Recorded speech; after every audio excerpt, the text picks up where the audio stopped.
Maoist కేంద్ర committee సభ్యుడు పసునూరి నరహరి అరియాజ్ సంతోష్ లొంగిపోయారు. మే 12న భార్యతో కలిసి తెలంగాణ పోలీసుల ఎదుట అతడు లొంగిపోయాడు. 45 ఏళ్లుగా అజ్ఞాతంలో ఉంటూ మావోయిస్ట్ పార్టీలో కీలక పాత్ర పోషించాడు నరహరి.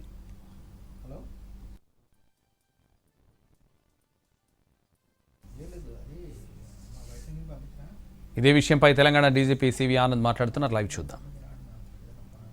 డిపార్ట్మెంట్ ఏదైతే ఉంటుందో సౌత్ బస్తర్లో దండకారణ్య ప్రాంతంలో ఛత్తీస్గఢ్లో టెక్నికల్ డిపార్ట్మెంట్ ఏదైతే ఉంటుందో మావోయిస్ట్ పార్టీలో అక్కడ దాంట్లో చేరి ఈ అన్నిట్లో ఒక చాలా నైపుణ్యం అనేది సాధించాడు. దాని తర్వాత రీజనల్ కమిటీ మెంబర్గా ప్రమోషన్ ఇవ్వడం, నాగ్పూర్ టెక్నికల్ డిపార్ట్మెంట్ టీంలో 4 సంవత్సరాలు పనిచేయడం, 2005లో జార్ఖండ్కి ఇతన్ని బదిలీ చేయడం జరిగింది. తర్వాత స్టేట్ కమిటీ మెంబర్ 2006లో అక్కడ Bihar Jharkhand special area committee మెంబర్గా కొనసాగించడం, 2010లో బీహార్ స్టేట్ కమిటీలో అతన్ని షిఫ్ట్ చేయడం, 2017లో కీలకమైన ఘట్టం సెంట్రల్ కమిటీ మెంబర్గా అతన్ని నియమించడం జరిగింది ఈస్టర్న్ రీజనల్ బ్యూరోలో. దాని తర్వాత బీహార్ జార్ఖండ్ స్పెషల్ ఏరియా కమిటీలో పనిచేయడం, కోల్హన్ ఏరియా ఆఫ్ జార్ఖండ్లో స్టేట్ మిలిటరీ కమిషన్ ఏదైతే ఉంటుందో అక్కడ ఒక మెంబర్గా కొనసాగడం, వచ్చే 3 సంవత్సరాలు ఆ ఏరియాలోనే టెక్నికల్ డిపార్ట్మెంట్కి హెడ్గా వ్యవహరించడం, సెక్రటరీగా పదోన్నతి సాధించడం అనేది జరిగింది. ముఖ్యంగా నైపుణ్యం ఫైర్ ఆర్మ్స్ తయారు చేయడం, మోటార్స్ తయారు చేయడం, rocket propelled grenades, booby traps ఏర్పాటు చేయడం, ఒక పథకం ప్రకారం ల్యాండ్ మైన్స్, క్లేమోర్ మైన్స్ ఎక్కడ పెట్టాలి ఏంటి అనేది ప్లాన్ చేయడం, ప్లస్ వారికి మావోయిస్ట్ కార్డర్ ఏదైతే ఉంటుందో వారికి ఏ విధంగా వెపన్స్ తయారు చేయాలో, రిపేర్ చేసుకోవాలో, మెయింటైన్ చేసుకోవాలో, టెక్నికల్గా ఏ విధంగా హ్యాండిల్ చేసుకోవాలి, ఈ అన్నిట్లో వీరు సెంట్రల్ కమిటీలో ఉండి మొత్తం డిపార్ట్మెంట్ ఏదైతే ఉంటుందో దానికి ఇన్ఛార్జ్గా వివరించడం జరిగింది. మేడారి దానమ్మ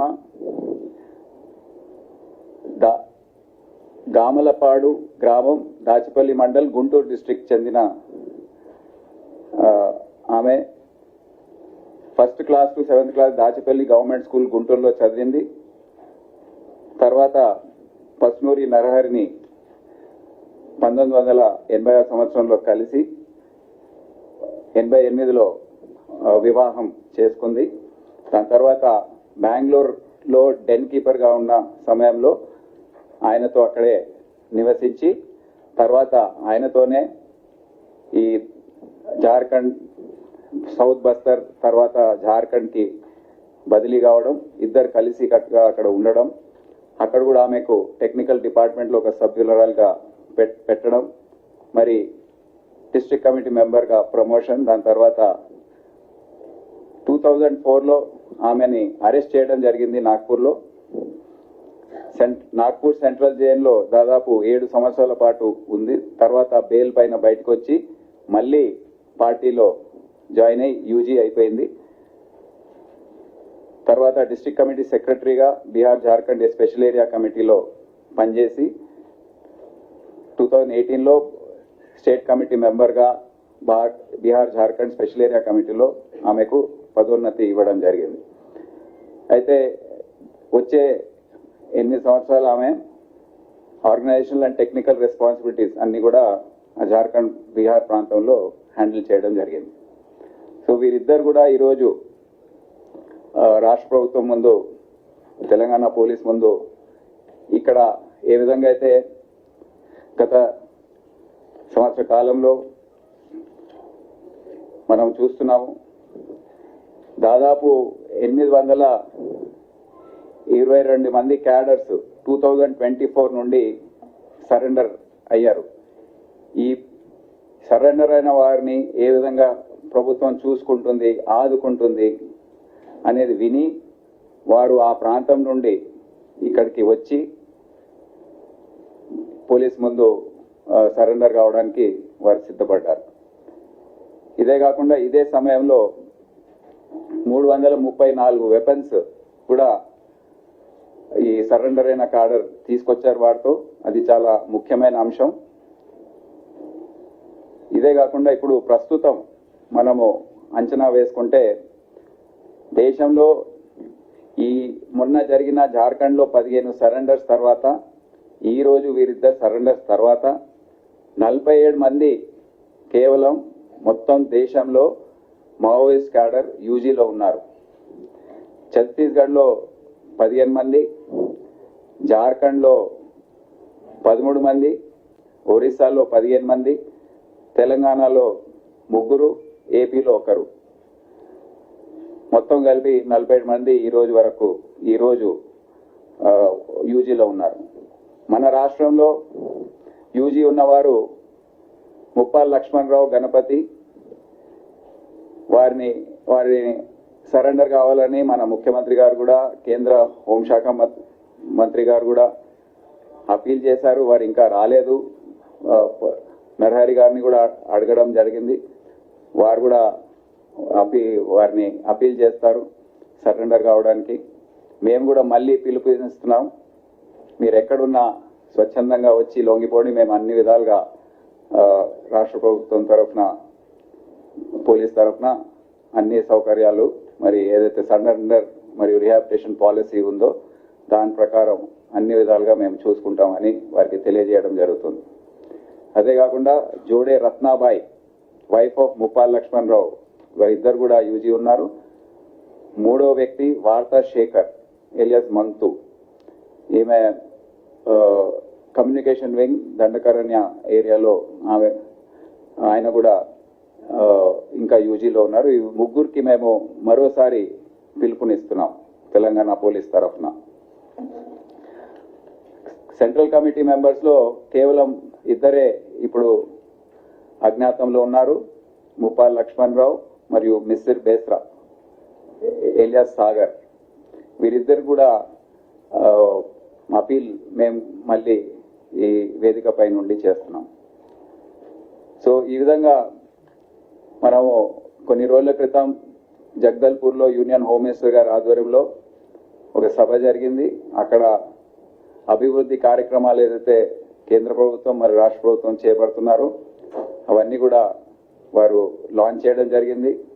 ఏవైతే రాష్ట్రాలు ఈ పోరాటంలో గత 30-40 సంవత్సరాల నుండి కష్టపడుతున్నారో, అధికారులు అయితే కష్టపడుతున్నారో వారందరినీ పిలిపించి సన్మానించడం, వారి కష్టాన్ని గుర్తించడం అనేది జరిగింది.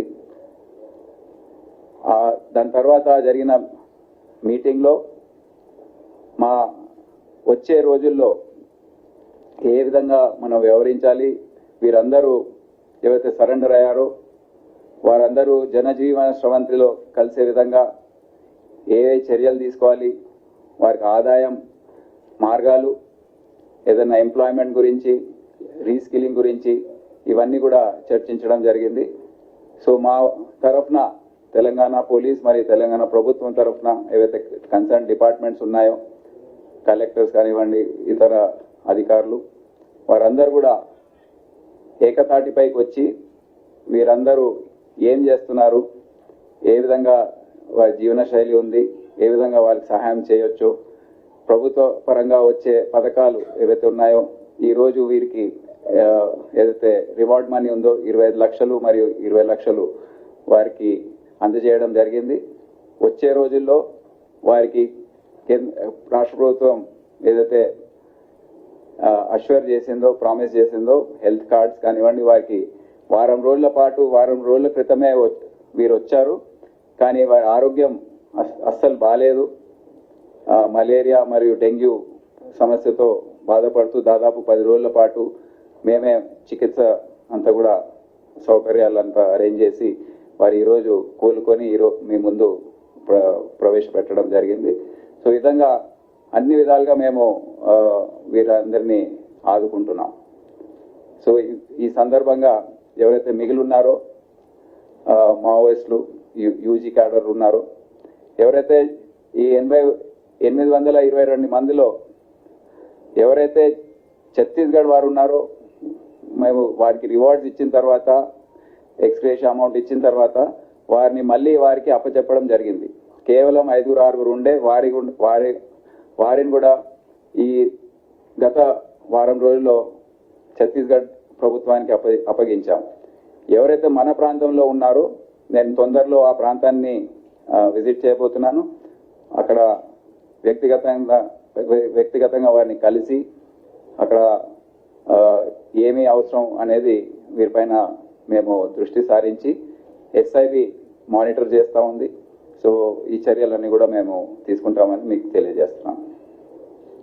ఇప్పుడు మీకు ఎనీ డౌట్స్ ఆర్ सर ये ऑपरेशन कब करता ఒక్క నిమిషం, ఐ థింక్ నరహరి గారు మేము మాట్లాడుకుంటాం.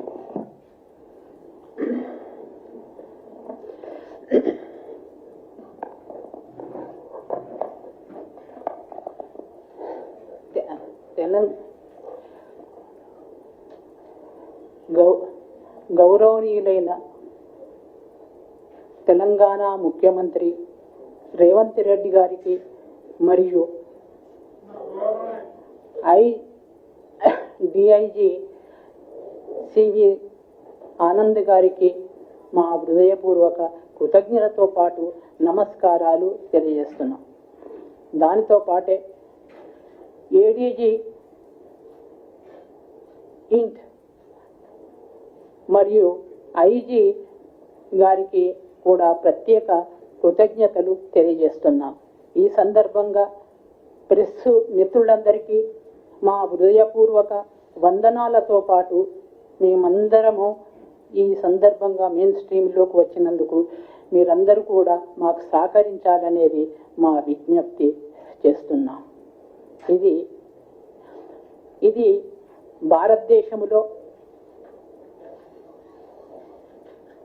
పార్టీ నష్టాల కారణంగా డీకే, జార్ఖండ్, తెలంగాణ మిగతా ప్రాంతాలలో నష్టాలు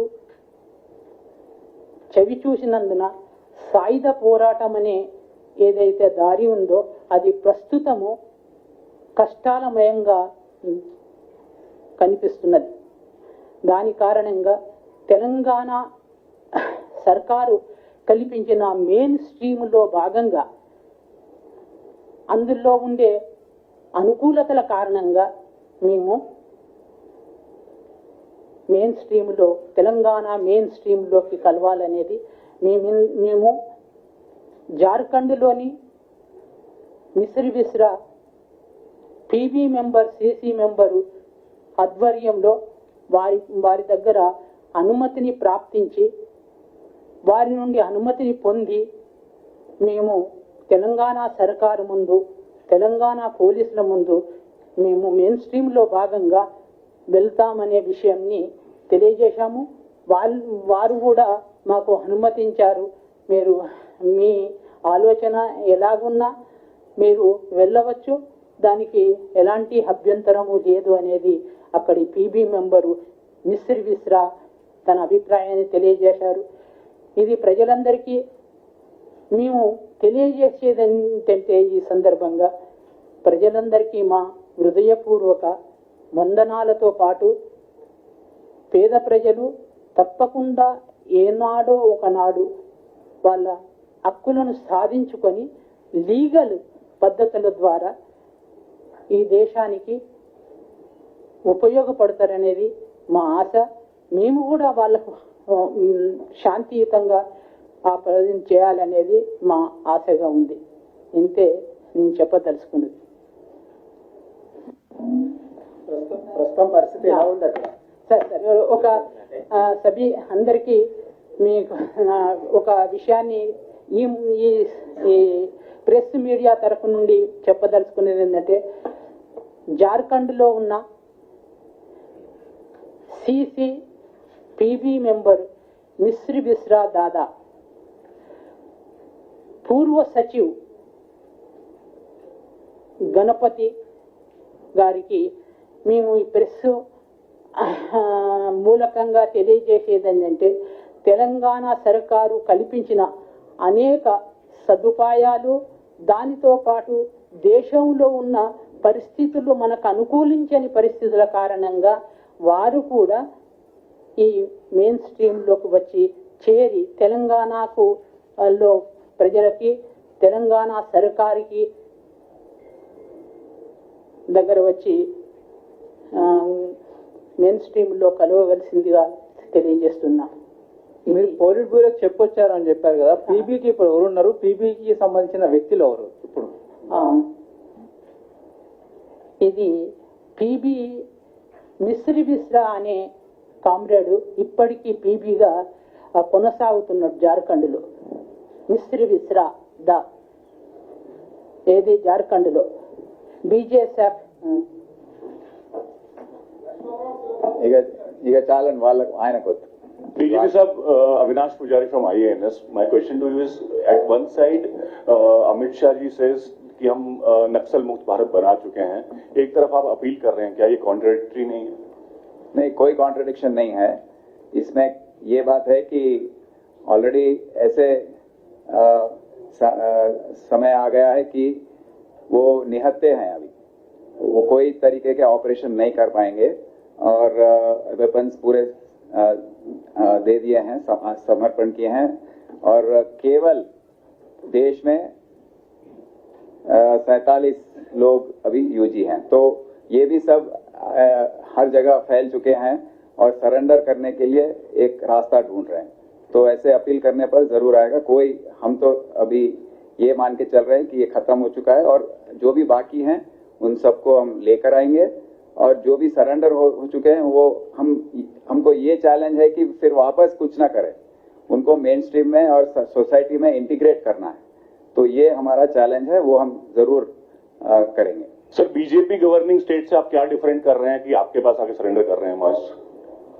नहीं, ऐसा नहीं है. ये नेटिव है यहाँ के, ये दोनों, ये है काजीपेट वारंगल के और वो हैं गुंटूर के, और उनको लग रहा है कि तेलंगाना सरकार जो है अच्छी तरीके से इनका देखभाल कर रही है. रिवॉर्ड अमाउंट हो या दूसरे सरेंडर के तौर पर जो भी उनको देना है वो सब उपलब्ध उनको मिल रही है. और जो गांव में जाके रहने के बाद भी यहाँ पर जो सामाजिक कंडीशंस जो हैं वो उनको पसंद आ रहे हैं. हॉस्टाइल नहीं है, पब्लिक भी वहाँ उनको स्वागत कर रहा है. तो इसीलिए यहाँ पर आकर वो सरेंडर हो रहे हैं.